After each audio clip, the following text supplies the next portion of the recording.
Hello, everyone. My name is Tim, and I'm your host of the All Out Coach podcast, dedicated to sharing unique and candid stories from leaders who are experts at integrating all different aspects of life into their business and their legacy, and who will inspire you to stretch yourself and lift others. I connected with my guest on LinkedIn earlier this year in the winter because of his unique content and education that he shared consistently, and his background. When he invited me to the presentation and premiere of his latest Diamond Goldfish, I could not miss it, despite that cold weather. He is a TEDx speaker, a senior marketing leader with 20 years of experience with different clients, Adidas, Synergy, Starbucks, just to name a few. He's an internationally renowned speaker with many millions of sky miles, I must imagine. And he's a Forbes columnist as well.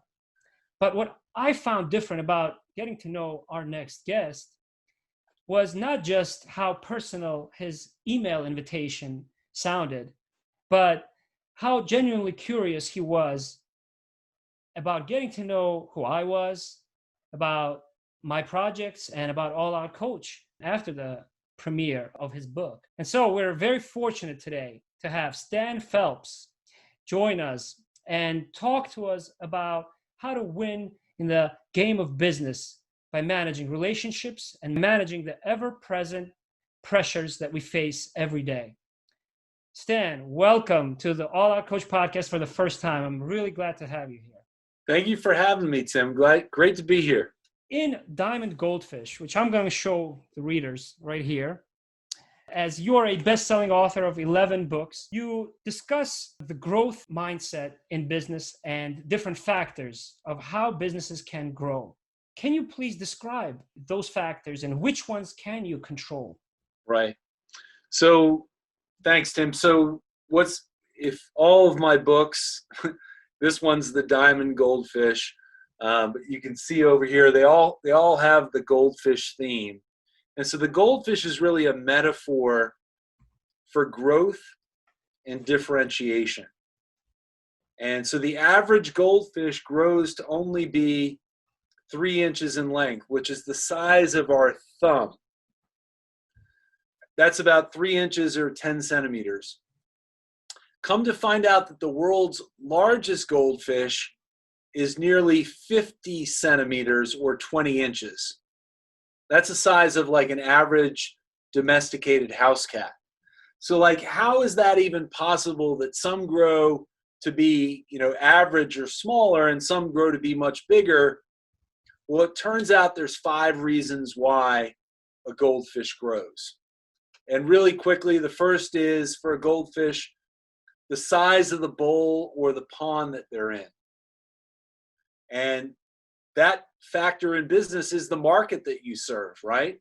The bigger the market, the more you can grow. Right. The second thing for a goldfish is the amount of other goldfish that are in the bowl or the pond.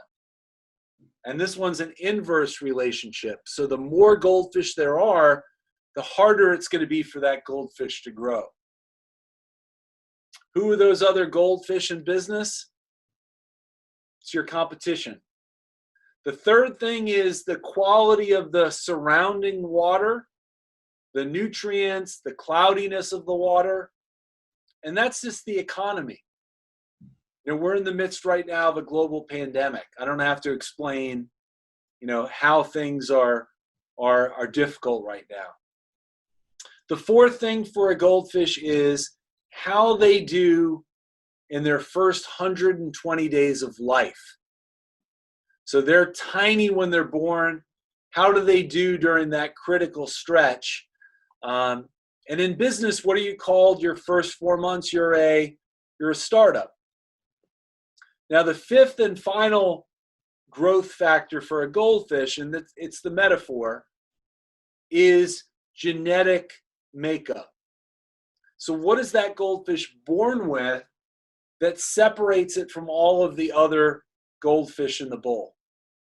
And the more that they're separated and the stronger their genes are, the more they typically grow. If their genes are weak, and they're like everyone else, the less they grow. Now, the punchline here, Tim, and I know you've read the book, but what do we really have control over? Do we have control over the market? No. How about our competition, right? Right? Not unless we're buying them. Right. Does anyone have control over the economy right now, right? I wish. I could only wish. And here's the thing. If you're listening to this podcast and you've already been in business for more than 4 months, you can't control that either.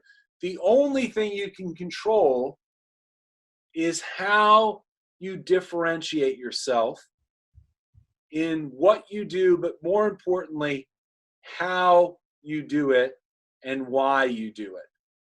And we talk about in business that business is really about a game of building identity. And the better that you can be in terms of managing yourself and building the identity of others, that's the biggest capital that we can have in business, our ability to manage relationships. Since you define a business as a game, who are the players in this game and what is the prize? Well, certainly, money is how we keep score within the game.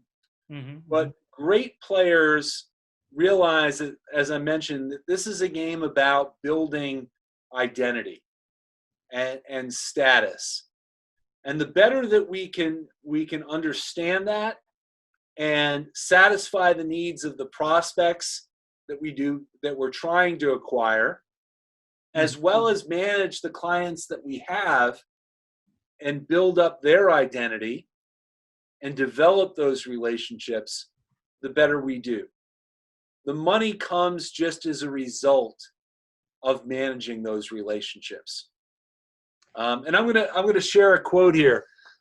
This is a quote by Scott Stratton. I love this.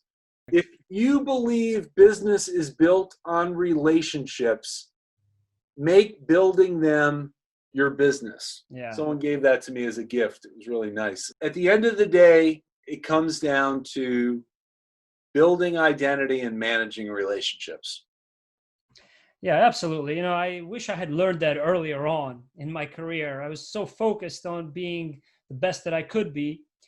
And it took me a lot of time and many different experiences and environments to realize that. And that's why I've actually recently, Stan, I've changed my tagline on LinkedIn, where it now is adding energy, excitement, one meaningful relationship at a time. Now, personalities, you mentioned a little bit about managing relationships. So can you talk a little bit about the different personality types in business and how do you adapt your approach to differentiation to different personalities?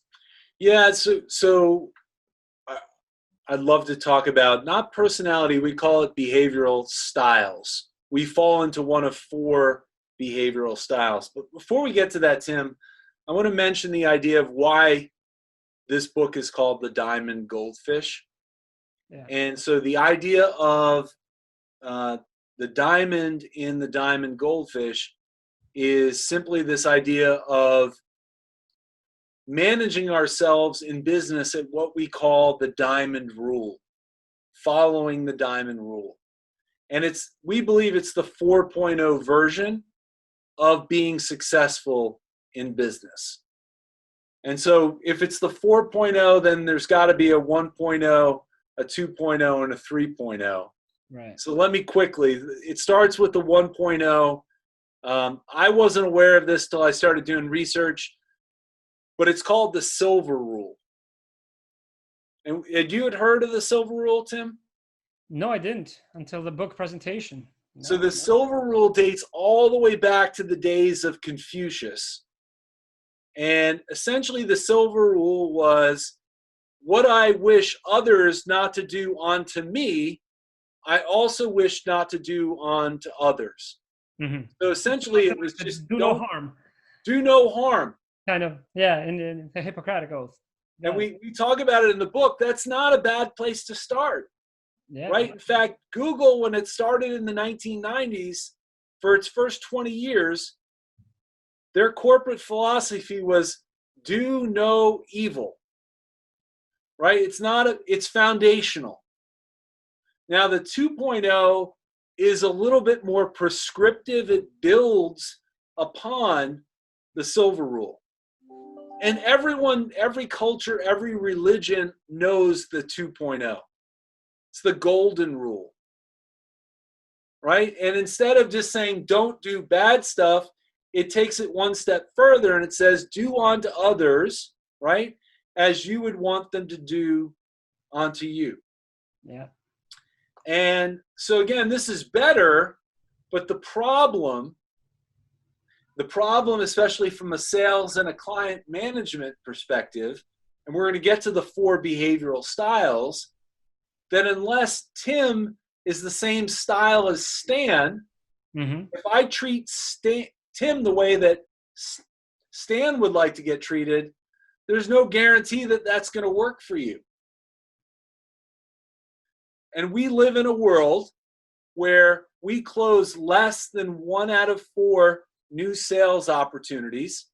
And we also live in a world where 1 out of every 4 clients leave us each year.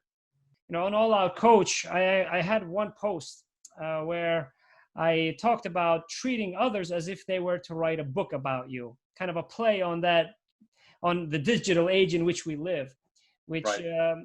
You know, exposes us to a lot of information, but also a lot of biases and attention span that's scattered. And it's because, in my mind, a lot of that can be really speaks to operating at the golden rule. That we're going to, if we treat everyone the way that we want to get treated, we're going to miss out on opportunities. Now, the 3.0 extends. It's better than the golden rule. It's called the platinum rule. And this dates back to the 1990s. Very simply, the platinum rule says, I'm going to treat others the way that they would like to be treated. So this is more outward. It's more grounded in empathy. And I figure out what Tim wants.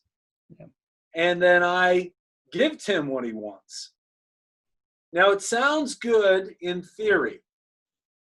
But the problem is, if I'm focusing 100% on you, Tim, who am I neglecting? You're neglecting yourself. I'm neglecting myself. And there could be a point where we're interacting that I might feel, slighted, that I might feel out of sorts. And if I'm not managing myself because I'm totally focused on you and your needs, then I'm going to lose it.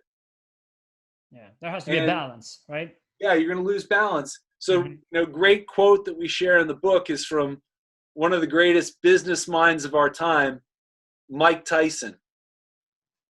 Oh, yeah. And he famously said, everybody's got a strategy, right? Till they get punched in the mouth. Yeah. And so the 4.0 is what we call the diamond rule.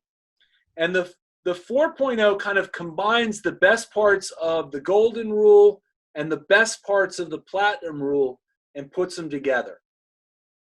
And the diamond rule is essentially this. It's first managing yourself under pressure to kind of, we'll talk about it later, neutralize yourself, that allows you then to focus on the needs of the other person to address their concerns and reduce their pressure.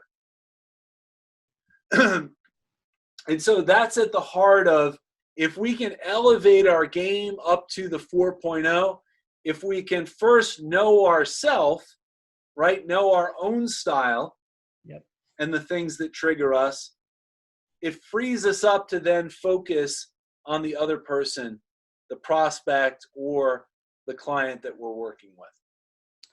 Yeah, and I think that's fundamental to understanding the book and really getting value out of reading the book that I hope a lot of the listeners will consider. I think regardless of what environment we've worked in, whether or not it was corporate or others, I think we've all been in a situation where our leader tells us we must go all in, and thinking that that's going to increase performance among employees, Right. among teams. Okay. So what I want to ask you next is, how do we counter our biology, and how do we actually avoid those pressure triggers that you talk about in the book? And what's the ultimate outcome of decreasing pressure in us and in others Yeah. around us? Yeah. I'd love for you to talk about that. So great point. This really leads into the 4 styles. The 4 styles are grounded in how we cope with pressure as individuals. Mm-hmm, mm-hmm.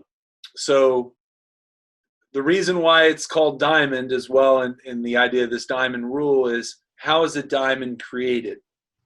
Right? It's simply simply a chunk of coal, right? That did well under what? Did well under pressure. Yeah. And so it's this idea that our biology, we've got kind of 3 parts of our brain. And, the most primitive part of our brain is right here at the stem. It's called the amygdala. Right. And its sole job is to be the human highlighter, constantly scanning, looking for what? Threats. Mm-hmm. Now, here's the challenge for our primitive brain. In fact, they call that the lizard brain, because it's the only part of a brain a lizard has, is that part of our brain cannot tell the difference between threats to our life and threats to our identity. Mm-hmm. And we talk about in the book, that's why people fear public speaking so much, because no one really dies literally from giving a speech, but you feel that threat to your identity when you have to get up and speak. Now, the second part of our brain, and this is key, surrounds that amygdala over here. It's called the limbic system. And the limbic system is where long-term memory is stored. It's also the part of our brain that regulates all of our bodily functions. So our heartbeat, our sweat glands, our respiration. And the third part of our brain is the biggest part of our brain. It's this entire frontal lobe. It's called the neocortex. Right. And that's the thing that makes us truly humans as human beings. It's where art, it's where language resides. It's where analytical reasoning, right? Complex thought. But here's the thing.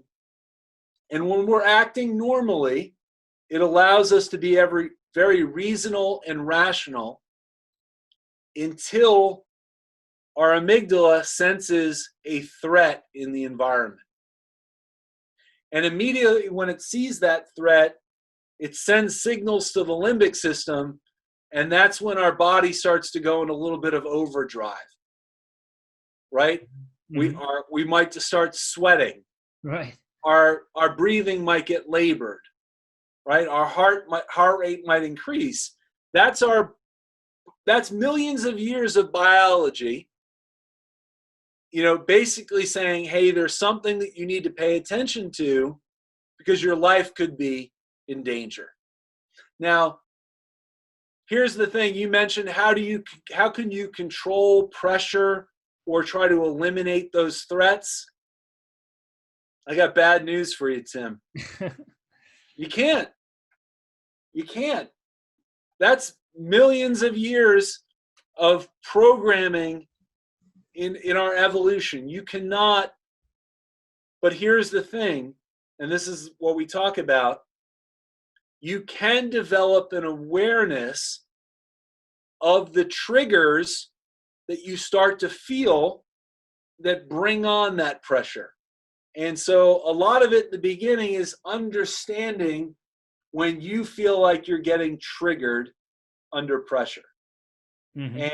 And if you can understand that, you can essentially step back, right, and not give into the pressure, and maybe take a few steps to clear your mind. Now, the important thing is it's understanding that we have 4 survival strategies when it comes to managing threats and pressure. Mm-hmm. And so really quickly, they inform the 4 behavioral styles. So the first one is what we call the rhino. If you imagine a diamond, it would be the top part of the diamond.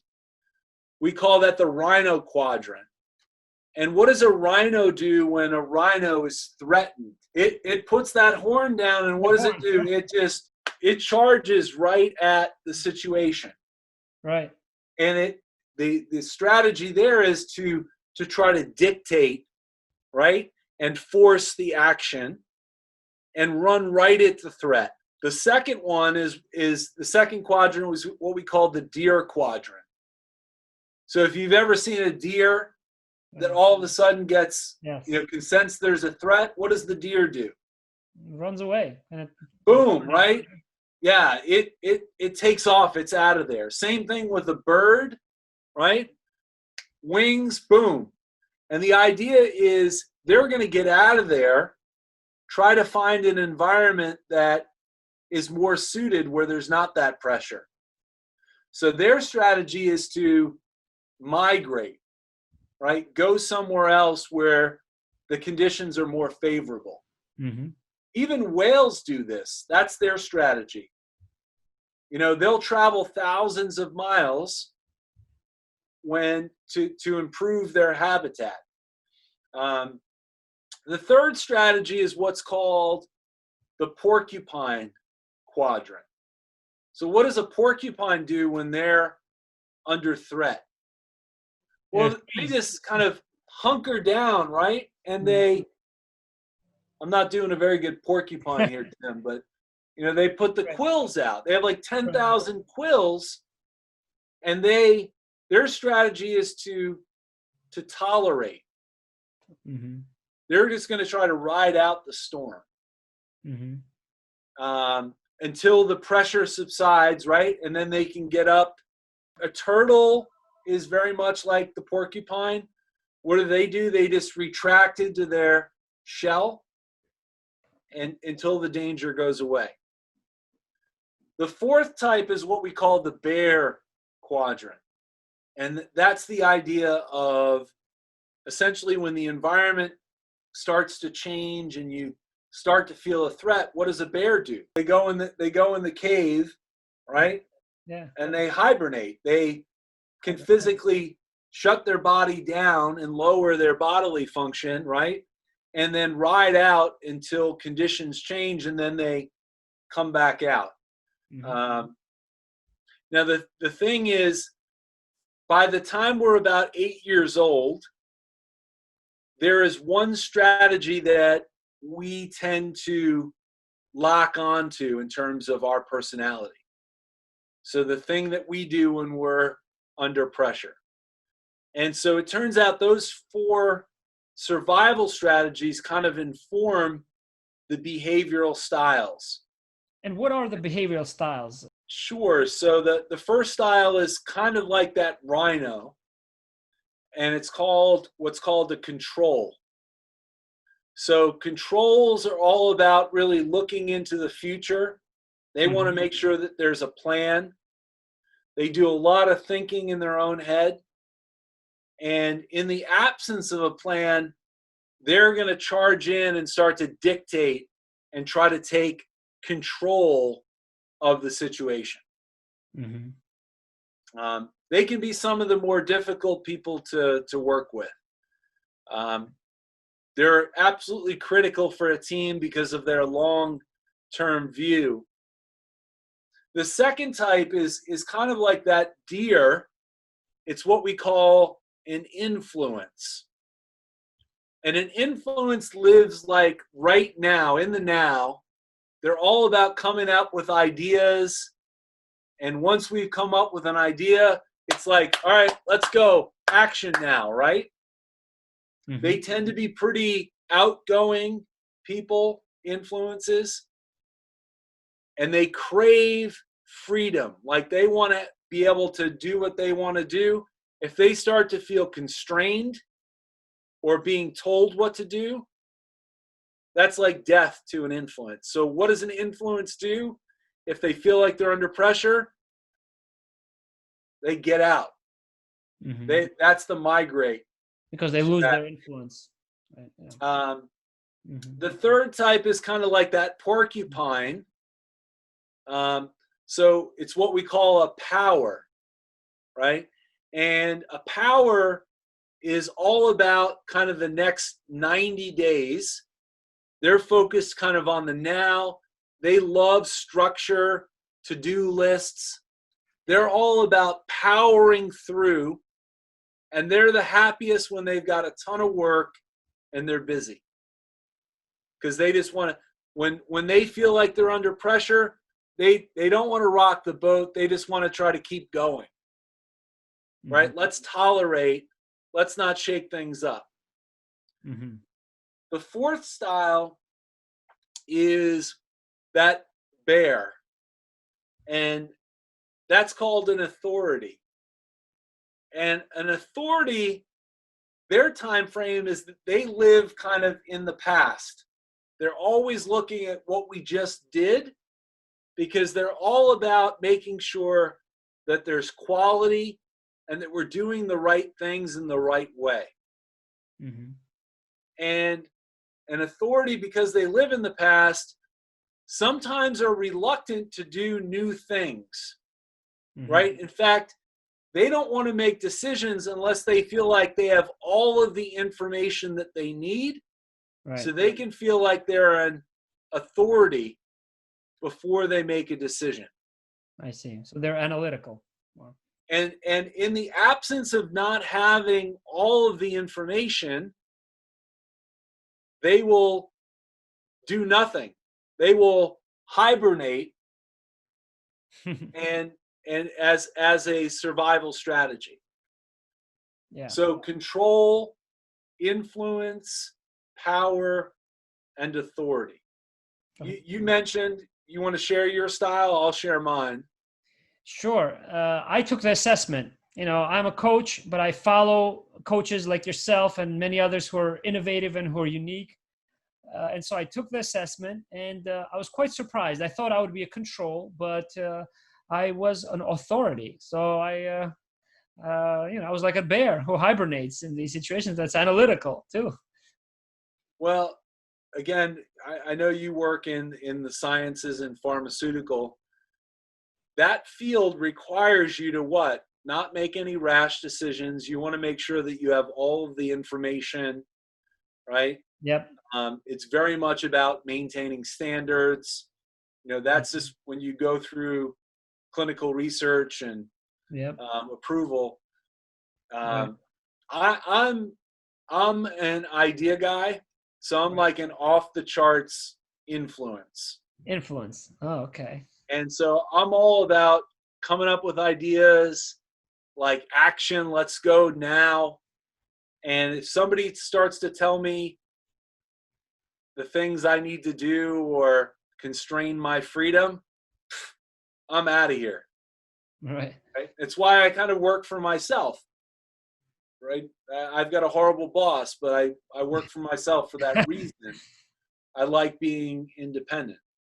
Right. You know your boss. You already know yourself. You've studied yourself. And that's an important step that many people don't take, I think. Now, all four of the styles work everywhere within an organization. But to further ground it, if I had to tell you, well, those controls that are always thinking about the future, they tend to be geared more towards a marketing function.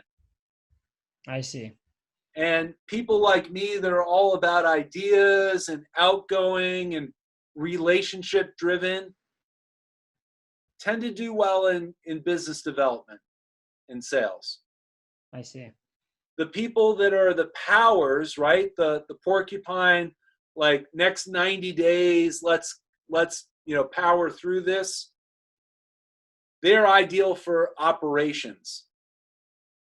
They're like the backbone. In fact, they can get themselves in trouble because they can take on too much, because they're happiest when they're the busiest. And then the people that are authorities tend to do well in more administrative type of roles. So HR or finance, where you're always trying to be able to manage process and always looking about how to improve going forward, if that helps ground it a little bit more. Sure. Yeah, that's going to be helpful, I think, to those who listen to this, Stan. What type of research has been done on these personalities? Yeah, so are there any? So the methodology, it's called market force. I see. And you mentioned you went on diamondgoldfish.com and did the assessment. Right. So there's an assessment over the last 20 plus years. I think there's been over 150,000 assessments that have been done. I took the assessment, I read the book, and the more that I read about the different case studies that you have in the book, the more that I truly realized, wow, that's really me. And I think that a lot of the people who may read this book are also going to find a discovery somehow. When they're going to get to know themselves a little bit better. And when I think about leaders who are very successful, who are those that I admire, for example, I think they know how to shift gears from one situation to another one. We often, I think, make assumptions about others in terms of their behavior, their character, their capabilities. And particularly when the time is limited and we're faced with a lot of pressure, not all of us actually train our intuition, I think. Right. Sufficiently to really understand and identify, who am I dealing with? Is this a control? Is this an influence? And how do I manage my style accordingly? Right. But those that are successful, I think they know how to shift gears. So can you talk a little bit about how people can change from one behavior style to another? So what's important to understand is that on an average day, that when there's no pressure, things are operating normally, I can go from being a kind of a control mindset and style in the morning to pounding stuff out and powering through stuff in the afternoon, and then go into a brainstorm and have different ideas, to working on my books and doing all of the finance and that an authority would be. It's only when the pressure starts to rise do we start to go back to our natural behavioral style. I see. So I want to make that clear. So it's not like you're going to act always in that way. But here's the thing. There are certain characteristics when you have that style of how you like to deal with other people. And for example, there are people like me who has an influence on more, relationship, warmth, or sincerity driven, that when I start a meeting with someone, I don't want to get right to the business. Yeah. Right? I want to develop a little rapport. Yep. I want to feel good about the other person. I noticed that when we met at the book presentation, Stan. So but here's the thing. If you and I were doing business, Tim, and I know now that you're an authority, right? Authorities tend to be more matter of fact. Like you have to demonstrate competence because that's what you value, right? That you can trust me, that I'm competent. And then once you know that I'm competent, then you're willing to do the sincerity and the warmth piece.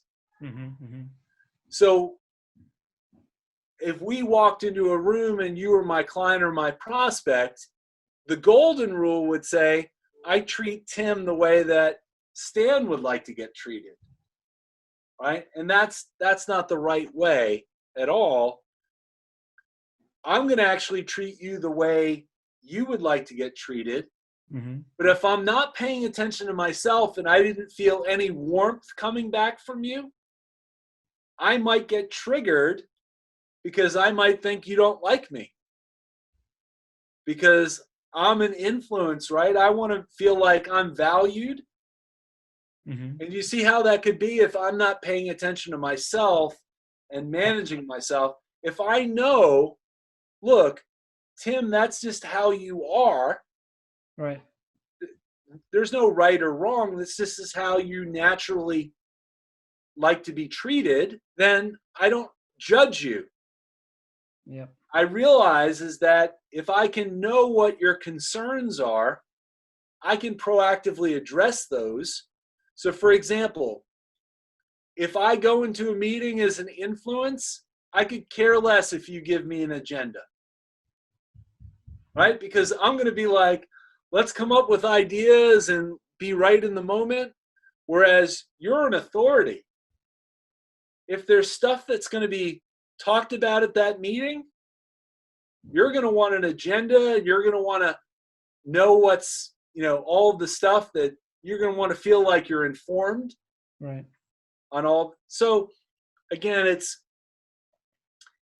trying to, if you understand again that business is a game of relationships and you want to play the game at a higher level, it's very much being able to manage yourself, but then address the concerns of others. Yeah. Yeah, and the book does that, I think, beautifully. And at the end, in the last section of the book, you actually provide tips with how readers can apply those different behavioral styles that they encounter in life and in business. Take a look through the book, listen to this podcast, and also see what you can do differently after reading the book, because it does offer you a lot of resources.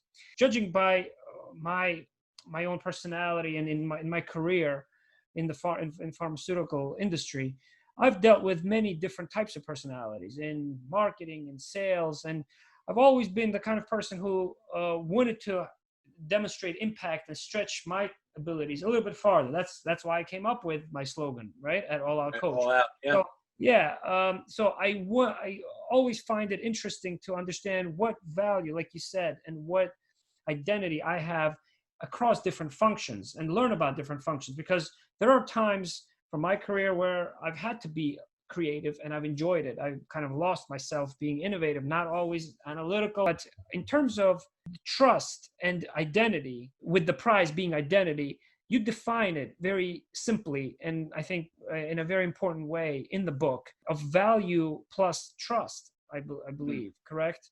Right. Yeah, absolutely. Can you talk a little bit about trust, that trust aspect? How do you define trust? I think, which you do, I think, in the book as well. Yeah, trust is really combined of those two things that I just shared, sincerity and competence.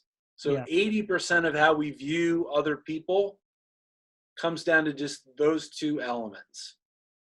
Right. And again, depending upon your behavioral style, you tend to prioritize one over the other. Yeah, I see.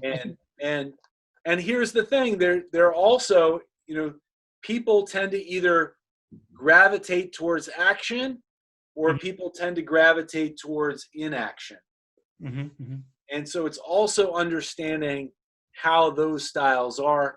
And what's neat is we kind of give you kind of 10 different elements of how the styles can be, kind of how they're different, which allows you to do a better job of kind of identifying the different styles when you're working.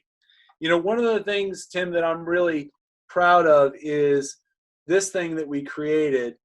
This is what we call the diamond rule matrix.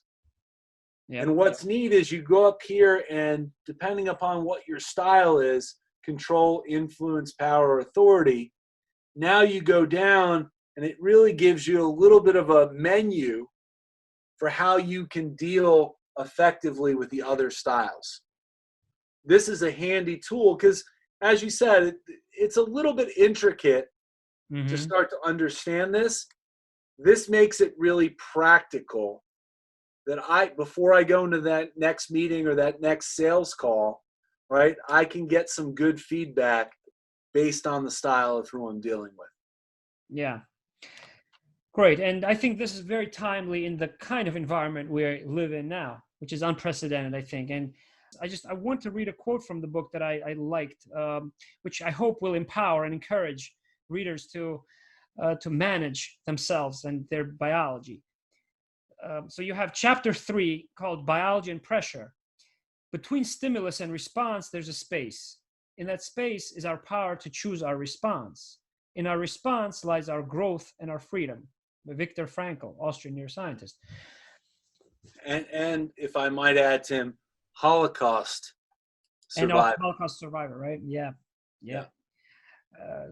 Talk about pressure. The stimulus is kind of like the triggers in our environment, that threat. And he said between stimulus and response, so many times we get triggered and we immediately respond.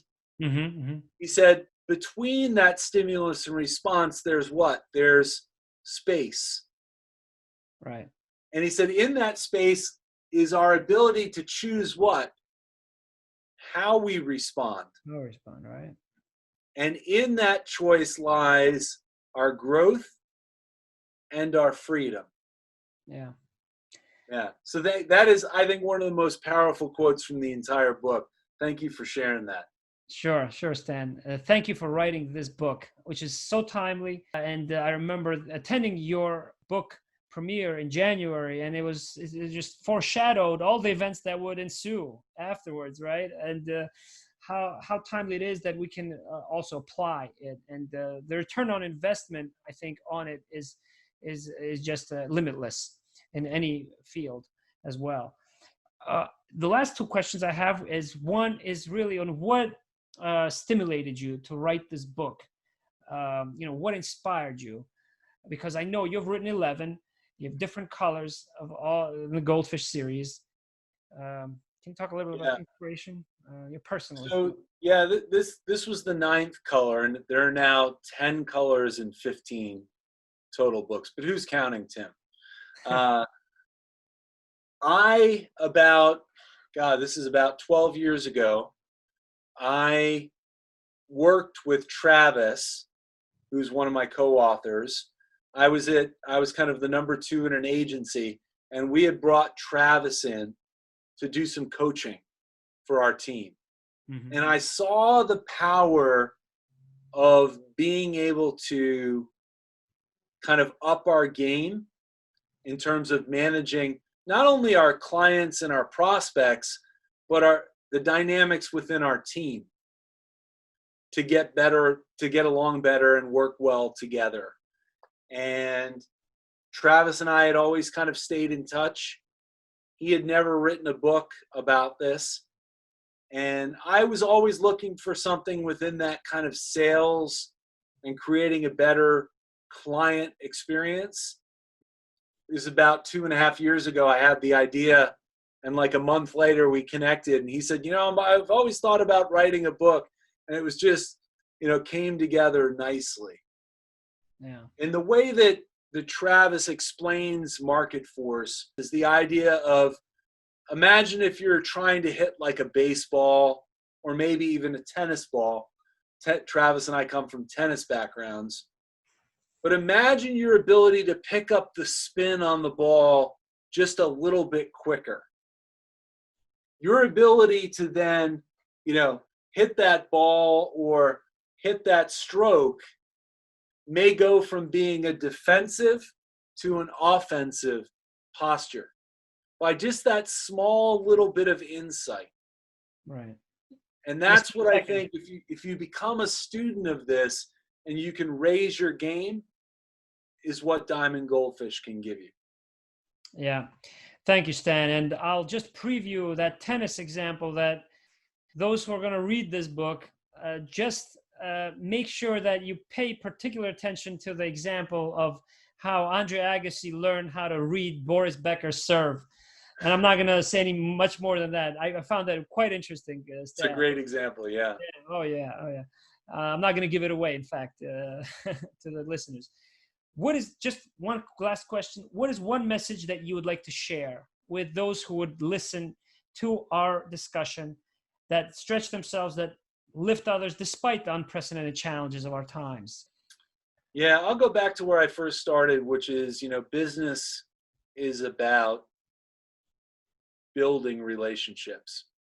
And, what I'm proud of as well in the book is what we call the MIND framework: mindset, identify, neutralize, empathize. And, diamonds, you actually have to go and get them. You can't just bulldoze. You have to actually go in there with the pick to get the diamond. And to me, it's a testament to the work that you have to do if you want to truly build these types of relationships. Great. Thank you very much, Stan. I hope to see you again very soon and to have some of your time again on All Out Coach when you are going to write more books in the future, which I know there will be. Search for Diamond Goldfish, diamondgoldfish.com. And I coach and I mentor based on a lot of your books, a lot of your insights as well, Stan, on the other books that you've written, such as The Silver Goldfish, which I thank you. And I'm looking forward to everyone getting to know you and more about this book, Diamond Goldfish, everyone. Stan Great. Phelps. Tim, thank you for having me on the All Out podcast. Thank you. Thank you very much for your time.